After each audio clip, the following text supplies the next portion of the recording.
In episode 5, the timeline finally matches up. Maul has been able to find his way back to camp, although he was so injured he couldn't kill the stag and bring it back. Even with his injury, though, he convinces his commander to let him go to the little palace to let General Kurgan know that they were able to locate the stag. So Maul is on his way to Alina. And so are Kaz and his group. They were able to get in the palace because they're a part of the carnival troupe, and Kaz was able to sneak in by pretending to be a palace guard. So they're on the lookout for the Sun Summoner, and the Sun Summoner is now big news. It's not just out that they've located a Sun Summoner, but the name Alina Starkov is well known at this point. And Alina is kept safely in the palace as she gets ready for that day's festivities, where Genya walks in and lets her know there still is no word from Maul. But Alina, thinking that Maul has ignored her, says, "You don't have to let me know about him anymore. I'm sure there's enough on your plate." And Genya kind of hints at the fact that the king is a little touchy-feely with her, saying that she doesn't mind getting the queen all dolled up because it turns the king's attention in her direction, at least until nightfall. Now, I highly doubt Genya is into the king, but she does have a crush on a guy named David, who is the king's fabricator. And he's created these special gloves that will help Alina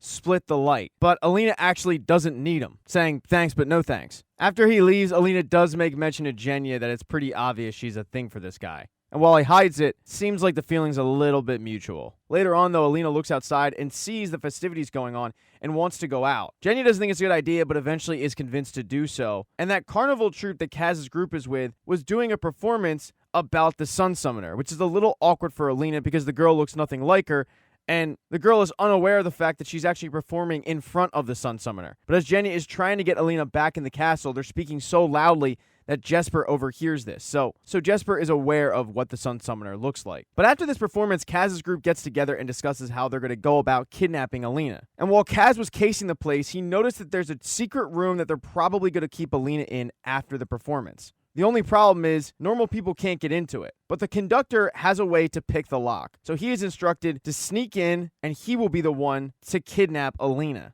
While the conductor is trying to kidnap Alina, Jesper is tasked with trying to find a quick way out. So he heads to the stables, where he's looking at the horses, but he's more of checking out the stable hand. Now that the group has a plan, they just have to wait to get the target.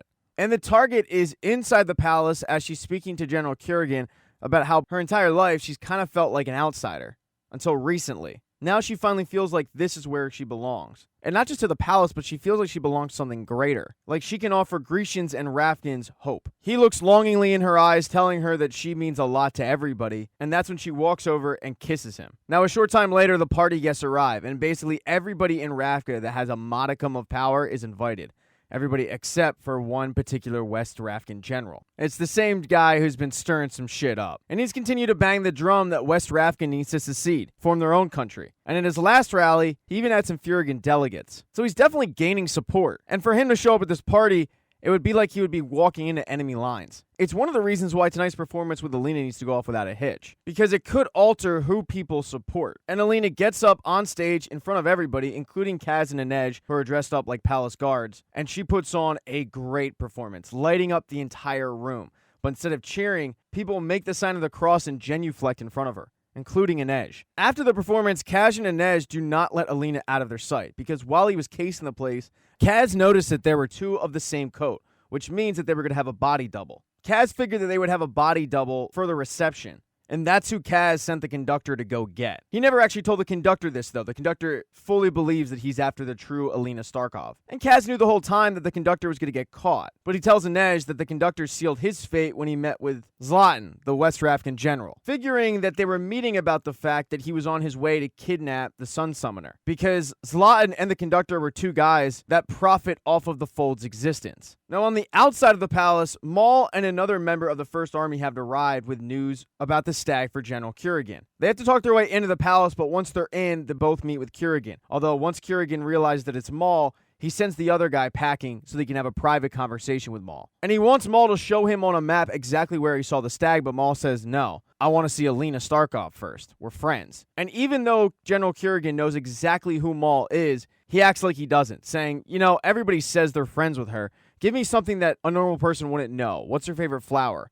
And Maul immediately shoots back, irises, the blue kind. So Kurgan makes a deal with him, saying, all right, we'll send you to another room. If she verifies this, you'll have your meeting with Alina, and then you'll show me where the stag is, all right? Maul agrees to that, but he's escorted out by a palace guard that's working for Baghra. Bagheera was told of Maul's arrival, and she does not want General Kurgan to locate the stag. So she's instructed this palace guard to kill Maul, so that the secret of the stag dies with him. But when they get into Bagheera's cave, Maul is able to kill the palace guard first. Although this poor palace guard did kill the other member of the first army that Maul showed up with, so a 50% hit rate isn't bad. But Maul at this point knows that a target's on his back. And while Maul was being attacked, Kurgan wasn't telling Alina that Maul showed up. Instead, that scumbag was using his fact about her to his advantage, bringing her blue irises. He tells 2 palace guards, I'll escort her from here, not realizing that they're not actually real palace guards, it's Inej and Kaz. And once Kurgan takes Alina away, Kaz and Inej are trying to figure out a new plan, but Kaz notices that they're being watched pretty closely. So he tells Inej, don't let her out of your sight, and then they split up. And there's an Inferni quick on Kaz's trail, and Kaz leads him into a chapel where he attacks him, thinking that he's been able to get the better of him,